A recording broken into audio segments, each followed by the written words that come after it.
ஒரு புது பிளேயரா அதுவும் 7th பேட்ஸ்மேனா உள்ள வந்து மேட்சையே மாத்திட்டாரு.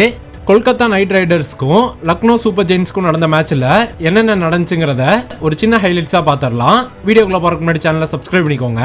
ஈடன் கார்டன்ஸ் கொல்கத்தால நடந்த இந்த மேட்ச்ல டாஸை எல்எஸ்டி வின் பண்ணி பவுலிங் போட்டாங்க. கேகேஆரோட ஓபனர்ஸ்ல ஃபின் ஆலன் 9 ரன்னுக்கு அவுட் ஆக கேப்டன் ரஹானேவும் ரகுவன்சியும் நின்று பிளே பண்ணாங்க.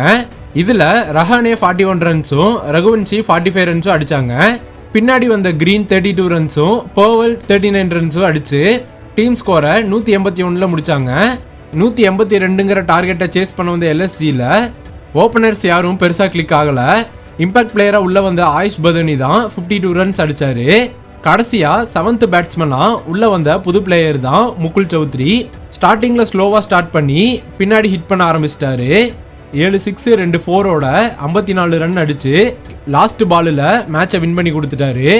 இந்த வின்னோட எல்எஸ்ஜி டேபிளில் 5th பிளேஸ்லையும் கேகேஆர் 9th பிளேஸ்லையும் இருக்கு. அடுத்த ஒரு ஹைலைட்ஸில் பார்ப்போம். பாய்.